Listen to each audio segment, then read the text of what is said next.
and you have fought many elections. I don't want to quote the example of our enemy country. अभी elections हुए हैं, वहां पे 800 million से ज्यादा लोगों ने वोट किया है। कितने हजारों पोलिंग स्टेशन थे, लाखों पोलिंग स्टेशंस थे। एक जगह पे एक बंदा रहता था, उसके लिए भी पोलिंग स्टेशन बनाया उन्होंने। 1 महीने का दौरानिया था उस पूरे इलेक्शन का, ईवीएम के जरिए बनाया, कंडक्ट किया। एक आवाज उठी है कि इलेक्शन रिग्ड था। इंतकाल इक्तिदार कैसे हुआ? जनाब चेयरमैन, हम भी उस सफ में शामिल होना चाहते हैं कि ये मुल्क हमेशा इसी लेजिटिमेसी की जंग लड़ता रहा हो कि इलेक्शन जीता है, ये जीता है, वो नहीं मानता, हारने वाला भी नहीं मानता हो, जीतने वाला कहता है कि जी मैं जीत गया हूं। इस किस्म की चीज हमारे पॉलिटिकल सिस्टम को बिल्कुल ही उसने खोखला कर दिया है।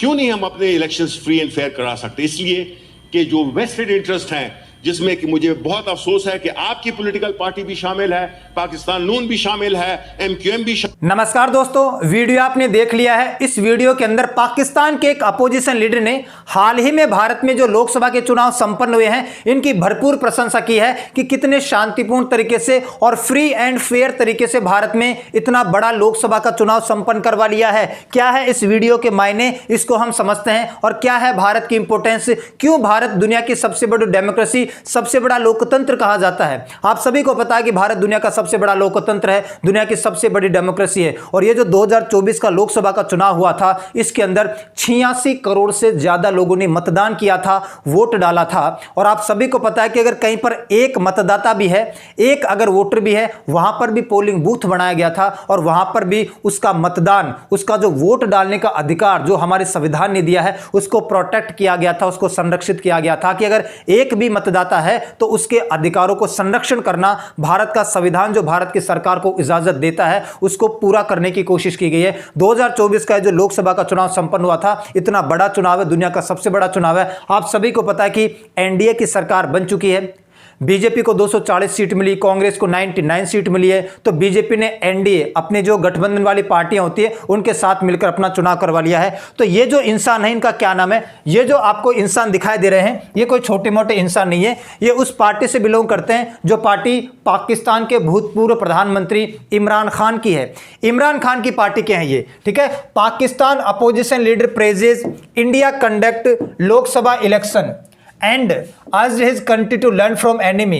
इन्होंने शब्द भी यूज किया है कि मैं चाहता नहीं अपने दुश्मन देश का एग्जाम्पल देने के लिए, कि मैं मजबूर हूं अपने दुश्मन देश का एग्जाम्पल देने के लिए भी कि उसने कितने बढ़िया तरीके से चुनाव करवाए हैं। तो एनिमी से हमें सीखना चाहिए, दुश्मन से सीखना चाहिए। ये है कौन? सैयद शिबली फराज है ये, ध्यान रखना, सैयद शिबली फराज है ये इंसान। और ये एमपी है, इमरान खान की पार्टी जो पाकिस्तान तहरीक इंसाफ है, पीटीआई, उसके एक मेंबर ऑफ पार्लियामेंट, सांसद है। इन्होंने अपने गवर्नमेंट के सेशन के अंदर, असेंबली के अंदर ये बोला है, why we can't conduct our own free and fair election. हम अपने खुद के इलेक्शन या खुद के चुनाव फ्री और फेयर तरीके से क्यों नहीं करवा सकते हैं? हमें भारत से सीखना चाहिए।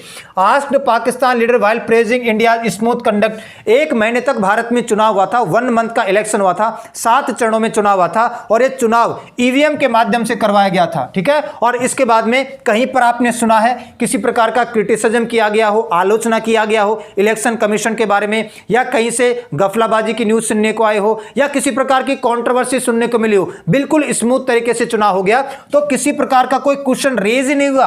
और हम हमेशा वार ऑफ लेजिटिमिटी की लड़ाई लड़ते रहते हैं। वार ऑफ लेजिटिमिटी का मतलब होता है हमेशा कानून की लड़ाई लड़ना, कि जो कानून के माध्यम से देश चलना चाहिए था वैसे देश नहीं चलता है। तो हमेशा हम आए दिन इसी बात पर लड़ते रहते हैं कि इस सरकार ने सही तरीके से काम नहीं किया, कानून के माध्यम से नहीं किया, आर्मी सही काम नहीं कर रही है, इलेक्शन कमीशन सही काम नहीं कर रहा है। तो हम हमेशा लेजिटिमेसी की लड़ाई लड़ती रहते हैं, कानून की लड़ाई लड़ते रहते हैं। कानून के माध्यम से देश में कोई चीज होती नहीं है। आप सभी को पता है कि फरवरी के अंदर पाकिस्तान में भी जनरल इलेक्शन था। जैसे यहां पर हम लोकसभा इलेक्शन बोलते हैं ना, जिसको हम जनरल इलेक्शन भी कह देते हैं, पाकिस्तान में भी वहां की पार्लियामेंट के जो इलेक्शन हुआ था 8 फरवरी को उसका रिजल्ट आया था और आप सभी को पता है कि कितना ज्यादा कंट्रोवर्सी का सामना करना पड़ा था, कितनी ज्यादा आलोचनाओं का, बहुत ही ज्यादा विवादों के बीच में घिर गया था। क्यों घिर गया था अभी मैं आपको बताता हूं। और आप सभी को पता है कि पीटीआई के जो लीडर है इमरान खान, जो पाकिस्तान के भूतपूर्व प्रधानमंत्री है, इस वक्त ये रावलपिंडी की एक जेल में बैठे हैं और सुप्रीम कोर्ट के एक सवाल का आंसर देते हुए वीडियो कॉलिंग पर ये जेल में है। तो सुप्रीम कोर्ट में केस चल रहा है कि इमरान खान वाकई दोषी है या नहीं है। इनको वैसे तो 14 साल के लिए जेल में डाल दिया गया है इनके हाईकोर्ट के द्वारा, ठीक है, इस्लामाबाद हाईकोर्ट के द्वारा 14 साल के लिए इमरान खान और इसकी पत्नी को सजा सुनाकर जेल में डाल दिया है। अब मामला सुप्रीम कोर्ट में चल रहा है। तो सुप्रीम कोर्ट के मामला जब चल रहा था तो इनसे क्वेश्चन पूछा गया, तो वीडियो कॉल के दौरान इन्होंने इस बात को कहा था कि 8 फरवरी को जो इलेक्शन हुआ था ना, उसने बिगेस्ट रॉबरी थे अब तक के इतिहास में, पाकिस्तान के इतिहास में इससे ज्यादा डकैती या रॉबरी नहीं देखी मिली। डिटेल में मैं आपको बताता हूं। इमरान खान ने कहा वीडियो कॉल के ऊपर सुप्रीम कोर्ट के सामने, Pakistan national election was stolen from my party. Pakistan का जो नेशनल इलेक्शन अभी हुआ था फरवरी को, इसको मेरी पार्टी से चुरा लिया गया है, इसको चोरी कर लिया गया है। क्या मतलब है, इमरान खान क्या कहना चाहते हैं? यहां पर एक और आपको लाइन समझनी होगी। देखो मैं आपको एक बात बता देता हूं, जो इमरान खान की पार्टी है पीटीआई, पाकिस्तान तहरीक इंसाफ, मैं आपको बता देता हूं कि अभी जो फरवरी में चुनाव हुआ था ना, तो इमरान खान की पार्टी पीटीआई का सिंबल, चिन्ह, जो चिन्ह होता है, जैसे बीजेपी का आपको कमल चिन्ह मिल जाएगा, है ना, और आपको कांग्रेस का हाथ मिल जाएगा, वैसे पीटीआई का जो सिंबल होता है ना, उसको इलेक्टोरल सिंबल को इन्होंने इलेक्शन कमीशन ने रद्द कर दिया था कि तुम्हारा कोई भी सिंबल नहीं है, कोई भी चिन्ह नहीं है। इस वजह से पीटीआई के सारे कैंडिडेट इंडिपेंडेंट खड़े हुए थे। ध्यान रखना आप लोग, सारे के सारे पीटीआई के कैंडिडेट यानी इमरान खान की पार्टी के कैंडिडेट, पाकिस्तान तहरीक इंसाफ के सारे कैंडिडेट उम्मीदवार इंडिपेंडेंट खड़े हुए थे, निर्दलीय खड़े हुए थे, क्योंकि पाकिस्तान के निर्वाचन आयोग ने इनकी पार्टी का जो इलेक्टोरल सिंबल होता है, चुनावी चिन्ह होता है ना, इसको रद्द कर दिया था। इस वजह से सबको इंडिपेंडेंट खड़ा होना पड़ा। और आपको यह भी पता होगा, independent candidates back by Imran Khan party lead 125 seat. आप सभी को पता है कि जब टीवी के ऊपर ये लाइव चल रहा था, जब पाकिस्तान के 8 फरवरी को पाकिस्तान के जनरल असेंबली का जो इलेक्शन हुआ था उसका रिजल्ट आ रहा था, तो सिनेरियो कुछ इस प्रकार था। जो इमरान खान की पार्टी है पीटीआई, जिसके सारे के सारे कैंडिडेट इंडिपेंडेंट खड़े हुए थे, ये 125 सीटों के साथ लीड कर रही थी, आगे चल रही थी। और प्रेजेंट में जो पाकिस्तान के प्रधानमंत्री हैं शहबाज शरीफ, जो कि नवाज शरीफ के ही भाई हैं, नवाज शरीफ को आप लोग जानते हैं, नवाज शरीफ के छोटे भाई हैं शहबाज शरीफ, और इनकी पार्टी का नाम है पाकिस्तान मुस्लिम लीग नवाज। पाकिस्तान मुस्लिम लीग नवाज 44 सीटों के साथ आगे थी और इमरान खान की पार्टी 125 सीटों के साथ आगे थी। और आप सभी को पता है कि जब ये बहुत ज्यादा आगे निकल गई, ये बहुत ज्यादा पीछे निकल गए, तो फिर यहां पर 1.5-2 घंटे तक रिजल्ट को रोक लिया गया था, बिल्कुल क्लोज कर दिया गया था। अपने यहां पर नहीं हुआ ऐसा, 1.5-2 घंटे के लिए क्लोज करके जब बाद में रिजल्ट सुनाया गया धीरे धीरे, तो फिर ये धीरे धीरे डाउन होने लगे और ये धीरे धीरे ऊपर चढ़ने लगे। बाकायदा बहुत बड़ा फ्रॉड हुआ है और वाकई इमरान खान इस जगह पर राइट है। किस वजह से 1.5-2 घंटे के लिए डिले किया गया? जब मेरे कैंडिडेट, मेरे मतदाता, मेरी पार्टी जीत रही थी, तो आपको डिले करने का क्या मतलब बनता था? तो बहुत बड़ा फ्रॉड हुआ है। इमरान खान ने सुप्रीम कोर्ट के अंदर से ऐसा का बोला है कि मेरे जो नेशनल असेंबली के इलेक्शन थे ना, इसको मेरी पार्टी से, ये जो नवाज शरीफ की पार्टी है, यानी नवाज शरीफ के छोटे भाई शहबाज शरीफ इस वक्त पाकिस्तान के प्रधानमंत्री है, उन्होंने इसको चुरा लिया है। इसके अलावा इमरान खान ने, अच्छा ये वाला डायग्राम भी आप देखो, ये जो आपको मैप दिखाई दे रहा है, पाकिस्तान मुस्लिम लीग नवाज शरीफ की जो पार्टी है, जो वर्तमान में नवाज शरीफ के छोटे भाई शहबाज शरीफ पाकिस्तान के प्रधानमंत्री, उन्होंने 114 सीट जीती थी। और इमरान खान की जो पार्टी है पाकिस्तान तहरीक इंसाफ, इसको जब कोई सिंबल नहीं दिया गया तो सारे के सारे कैंडिडेट इंडिपेंडेंट खड़े हुए थे, मैं आपको बता रहा था, और 93 सीटों पर ये जीते हैं। तो ये जो आपको रेड कलर दिखाई दे रहा है ना, ये इमरान खान की पार्टी जीती है। और जो आपको ये वाला ग्रीन कलर दिख रहा है, इस वाले ग्रीन पर कलर का कौन जीती है? ये आपके नवाज शरीफ की पार्टी जीती है। तो इसके बाद में आपको पता है कि इसने इन लोगों ने आपस में मिलकर गठबंधन की सरकार बना ली। और इसके बाद में जब सरकार बन गई, इमरान खान को पकड़ा, फैसला सुनाया इस्लामाबाद हाई कोर्ट से और जेल में डलवा दिया बेचारों को 14 साल के लिए।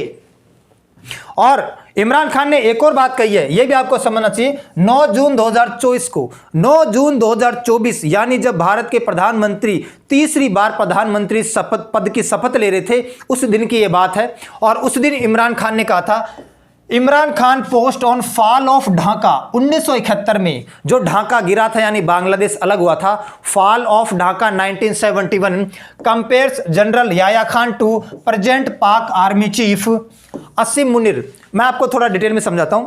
आप सभी को पता है कि पहले पाकिस्तान का एक हिस्सा उधर होता था, एक हिस्सा इधर होता था। इसको पूर्वी पाकिस्तान बोलते थे, ईस्ट पाकिस्तान बोलते थे, इसको पश्चिमी पाकिस्तान बोलते थे, है ना, वेस्ट पाकिस्तान बोलते थे। तो इधर वाले एरिया के एक फेमस लीडर हुआ करते थे जिनका नाम था शेख मुजीबुर रहमान। शेख मुजीबुर रहमान शेख हसीना के पिताजी हैं। वर्तमान में जो शेख हसीना बांग्लादेश की प्रधानमंत्री है, उनके पिताजी है शेख मुजीबुर रहमान। आप सभी को पता है कि इनको जनता चाहती थी। ये 1971 में पाकिस्तान के प्रधानमंत्री पद के प्रबल दावेदार थे, बहुत बड़े दावेदार थे, इतने बड़े पॉलिटिकल लीडर थे और इनको फिर पकड़कर जेल में डाल दिया गया था। उसके बाद में पाकिस्तान की आर्मी ने इस वाले एरिया में अत्याचार शुरू कर दिया था और उस वक्त पाकिस्तान के जनरल हुआ करते थे जनरल याया खान। ये जनरल याया खान है, इन्होंने शेख मुजीबुर रहमान को पकड़कर जेल में डाल दिया और बांग्लादेश के ऊपर अत्याचार करने लगे और बांग्लादेश आजाद हुआ था। तो इमरान खान ने, इसमें तो पूरा नहीं लिखा हुआ, इमरान खान ने यह भी पूछा था who was the real traitor in 1971 when fall of Dhaka was happened.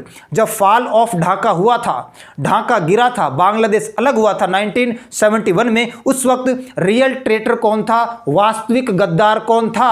वास्तविक गद्दार शेख मुजीबुर रहमान ने था। वास्तविक गद्दार उस वक्त का जो जनरल था पाकिस्तान का, याया खान था। इन्होंने अपने आप को शेख मुजीबुर रहमान से कंपेयर किया है कि इस वक्त का मैं शेख मुजीबुर रहमान थू। जैसे शेख मुजीबुर रहमान प्रबल दावेदार थे, 1971 में पूरी जनता ने इनको बहुमत के साथ प्रधानमंत्री पद के लिए चुनने वाले ही थे, तब तक पाकिस्तान की आर्मी ने इनको पकड़ के गिरफ्तार कर दिया था। यह वो असली गद्दार है जो बांग्लादेश को आजाद कराने के लिए जिम्मेदार है। आज मेरे साथ भी वही हो रहा है। मैं एक बार तो प्रधानमंत्री रह चुका हूं और मुझे इस वक्त जेल में पकड़कर बंद कर रखा है। तो इस वक्त मेरी वही हालत है जो उस वक्त शेख मुजीबुर रहमान की थी। और उस वक्त के गवर्नर जनरल को कंपेयर किया है इस वक्त के जनरल से।